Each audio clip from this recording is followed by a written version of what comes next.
Aos 18 anos, eu finalmente me libertei da prisão em que eu sofria abusos de todo tipo. Eu me libertei. Eu finalmente me libertei. E naquela época eu jurava que eu não entraria em nenhuma outra prisão. Ledo engano, não é mesmo? A gente sempre entra em alguma outra coisa. Uma coisa que precisa ser dita é que uma pessoa que passa por abusos sexuais ou abusos mentais, ou os dois juntos, o combo, essa pessoa nunca mais vai ver o mundo como algo tranquilo. Essa pessoa vai criar uma armadura dentro dela e ela não vai deixar que ninguém entre nessa armadura. E foi isso que eu fiz. Foi assim que eu vivi por um bom tempo. Com 18 anos, 18 para 19 anos, eu conheci a pessoa que viria a ser o meu esposo. E a gente ficou junto por muito tempo. Esse cara teve paciência. Ele teve muita paciência, ele teve muito carinho. E ele conseguiu ultrapassar várias barreiras. Nosso relacionamento ia normalmente bem. Era um relacionamento morno, era um relacionamento comum.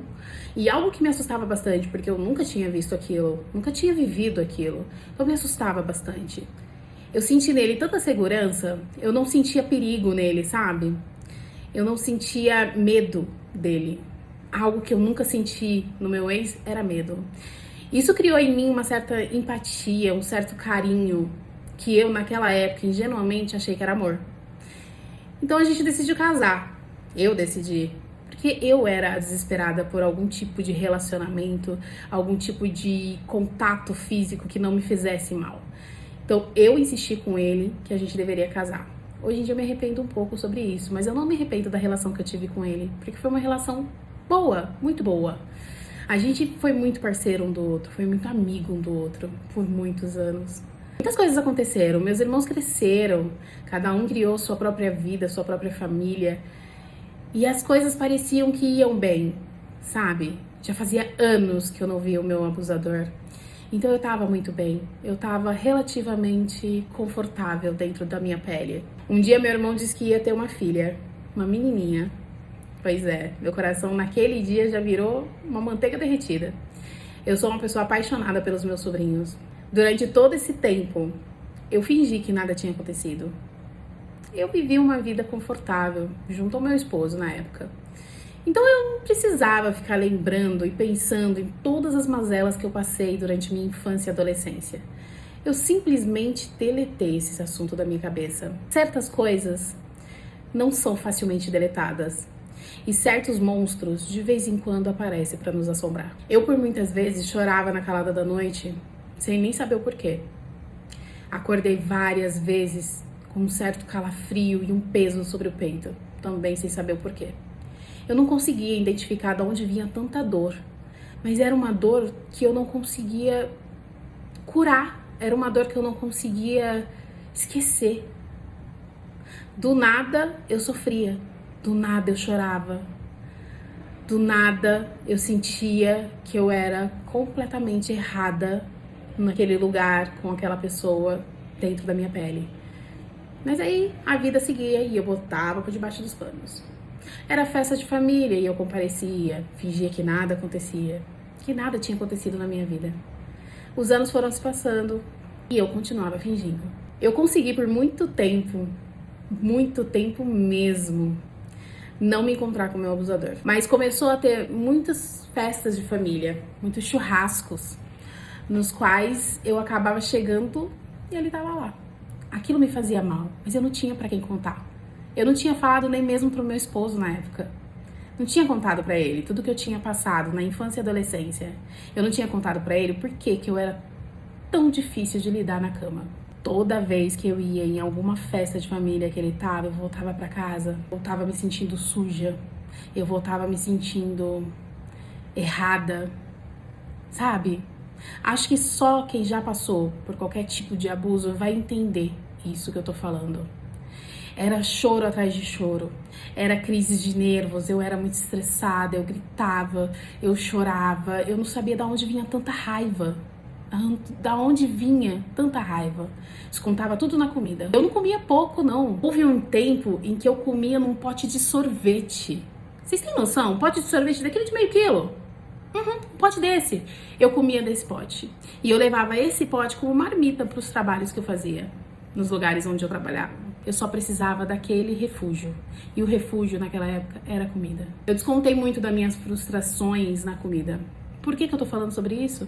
Porque lembra que eu te falei que a gente desenvolve várias compulsões? Uma pessoa que sofre abuso desenvolve muitas compulsões. Eu desenvolvi a compulsão por comida.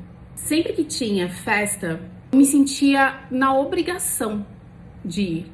Porque eu os amava muito. Os amava demais. E eles já tinham passado por poucas e boas também. Então eu não queria ser um problema. Eu ia, eu sentava, eu sorria.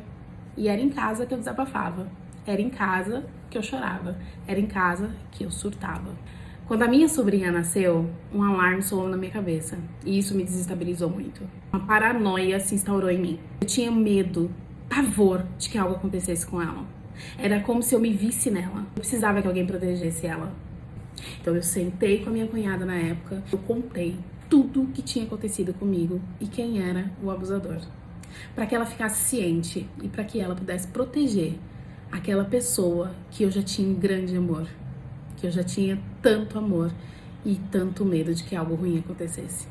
Os encontros familiares continuavam e toda vez que eu tinha que encontrar com ele eu passava muito mal.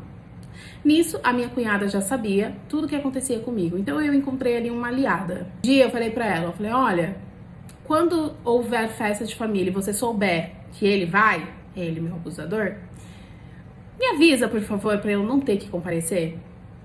E assim eu comecei a me distanciar. Automaticamente, ao me distanciar das festas, das comemorações que eram feitas em família, eu também me distanciei da minha família. Foi natural isso. Enfim, eu fiz o que pude na época com o que eu tinha de sanidade mental e acho que deu certo. Toda festa de família que tinha, eu ia. Eu ia e aguentava. Sempre com nojo, sempre com muito pavor, sempre com muito mal-estar. Eu dava um jeito de ir embora cedo, dava um jeito de sair logo dos locais, ou então eu ficava bêbada e aí não ligava pra mais nada. Era mais fácil quando tinha muita gente ao redor, mas era muito difícil quando me deixavam sozinha no mesmo local com ele. De tanto eu chegar em casa após esses encontros, passando mal, me sentindo mal, ficando cansada, exaurida mentalmente, ao ponto de começar a entrar em pequenos surtos de choro, de estresse. Meu marido, na época, falou pra mim assim, você não precisa passar por isso, não se sente confortável, não vá. Nesse dia eu contei pra ele o porquê que eu me sentia tão mal. Ele falou que eu não tinha obrigação nenhuma. Foi a primeira vez que alguém virou pra mim e falou que eu não tinha obrigação nenhuma de estar em um lugar que me fazia mal. E eu me senti muito amada naquele dia. Com o passar do tempo, eu comecei a não ir em todas as festas. Eu já tinha 2 aliados. Eu tinha o meu marido na época e eu tinha a minha cunhada na época. Eles me ajudaram bastante. A minha cunhada sempre me avisava quando eu não encontraria o meu abusador. Então eu ia confortável quando essas coisas, quando ele não estava. E quando ele estava, eu não ia. Eu dava uma desculpa, alguma coisa e acabava não indo. Ou então eu ia muito mais tarde, que era pra ficar menos tempo próximo a ele, sabe? Automaticamente eu comecei a me distanciar da minha família, porque não era todas as festas que eu comparecia, não era tudo. Nesse inteirinho, muitas brigas aconteceram também e eu acabei me desgastando bastante com eles. Eles acabaram se desgastando bastante comigo, então a gente meio que se afastou automaticamente. Mais algum tempo se passou sem que eu encontrasse com ele e isso estava me fazendo muito bem. Mas era sempre uma cobrança. É dia dos pais, você não vai vir. É dia das mães, você não vai vir. E eu lutando pra não ter que falar nada pra ninguém. Porque no meu coração eu não queria magoar mais ninguém. Não magoar ninguém estava me magoando, mas eu achava que tudo bem. Aí é que foi o meu erro. Como os meus irmãos não sabiam de absolutamente nada, porque eu não falava, eles começaram a ficar com um pouco de raiva de eu não comparecer, de eu estar me distanciando. Não sei o que se passou na cabeça deles, apesar de hoje ter um pouco mais de clareza com relação a isso. Hoje em dia entendo um pouco melhor. A pandemia chegou, com ela veio tudo em avalanche. Ficar em casa durante a pandemia me trouxe demônios que eu achava que não tinha mais. Abriu feridas que eu achava que já estavam curadas. É a vida. Quando você não tem com que ocupar a sua mente, ela te traz aquilo que você precisa lidar. E nessa época eu entrei num looping de depressão muito forte. Só quem viveu ao meu lado percebeu isso, entendeu e viu o estado em que eu fiquei. Foi lastimável. Engordei cerca de 15 quilos. Eu entrei numa depressão fortíssima. E aquela compulsão alimentar que eu tinha piorou 3 vezes. Comia pra curar, pra esconder minha dor, eu comia a dor do mundo, eu comia. Eu já tinha ansiedade e compulsão alimentar há muitos anos. Ao entrar em depressão, ao acrescentar mais um sintoma, eu achei que não tinha outro jeito de resolver isso, se não arrancar a dor pela raiz. E um dia eu tava na cozinha cozinhando, eu tava de roupão, eu tava suja, eu não tomava banho, eu tava fedida, eu tava triste, eu não queria me olhar no espelho. Toda vez que eu me olhava no espelho, eu me odiava. Então eu tava na cozinha, com os cabelos pra cima, parecendo uma louca. Completamente descompensada, completamente desacreditada de mim mesma. Então eu olhei para uma faca e pensei, eu posso resolver isso. E eu vou resolver isso. Tem um jeito fácil de resolver isso. Tava tão próximo, tava tão fácil. Eu conseguia sentir o alívio que aquilo me traria. Quem me despertou desse momento autodepressivo, autodestrutivo, foi a minha pet. E falar dela me emociona muito, porque foi ela que me salvou nesse dia. Foi ela que não deixou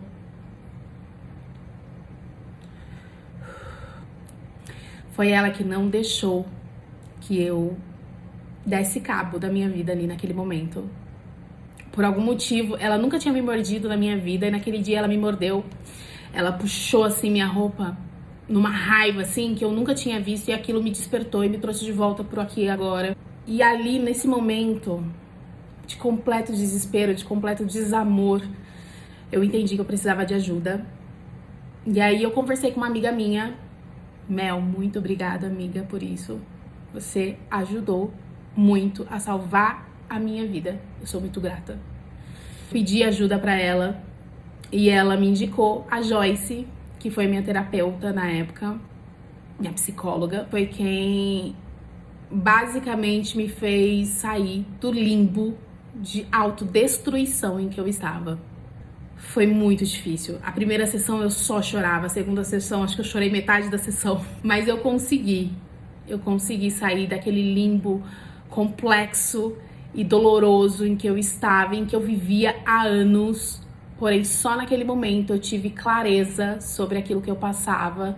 Só naquele momento eu tive entendimento que eu precisava de ajuda, uma ajuda externa, e que eu precisaria confiar numa outra pessoa para me ajudar e para me tirar daquele momento completamente destrutivo em que eu me encontrava.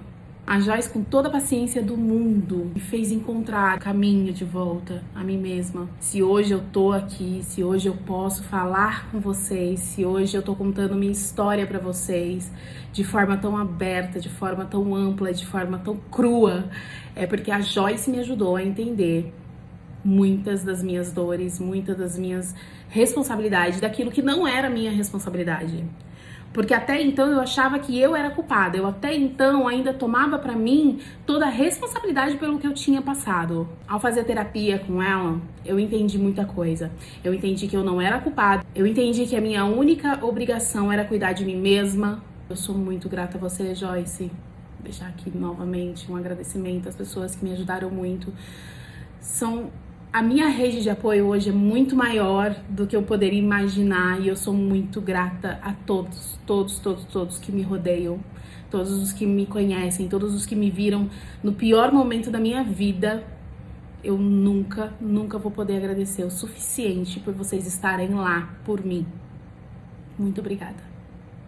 Existe uma Débora antes da terapia e uma Débora depois da terapia. Literalmente, fisicamente, mentalmente, emocionalmente. Débora de antes era uma menina presa dentro do corpo de uma adulta, uma menina de 8 anos, de 12 anos, de 13 anos, que sofreu, que precisou sofrer calada, que não entendia o que estava passando, porque tinha uma mentalidade completamente corrompida. E existe a Débora de hoje, uma Débora muito mais calma, uma Débora muito mais focada no que quer, uma Débora que já entendeu que a culpa não é dela, uma Débora que quer compartilhar com o mundo a própria história, porque sabe que essa história vai alcançar pessoas que precisam falar, precisam pôr pra fora para que a vida siga, para que a vida tenha uma evolução maior. Pessoas que estão por um fio de conseguir falar, mas que precisa de alguém para ouvir. Foi um processo muito longo de autoamor, autocuidado, autoentendimento, autozelo. Foi um processo muito longo, mas aqui estou eu, pronta para viver uma vida diferente, ampla, mais cheia de mim, mais cheia de amor, de cumplicidade, companheirismo. Eu resolvi contar a minha história na internet justamente porque eu entendi que ao contar a minha história, mesmo que seja parcial, porque eu não contei todos os detalhes, eu não contei tudo o que eu vivi, do período em que eu estive morando com a minha mãe e seu parceiro e o período pós, eu não contei tudo, porque eu foquei muito mais nos pontos cruciais da minha história, porque eu acho que não se faz necessário contar todos os detalhes. Isso fica pra mim e pra minha psicóloga.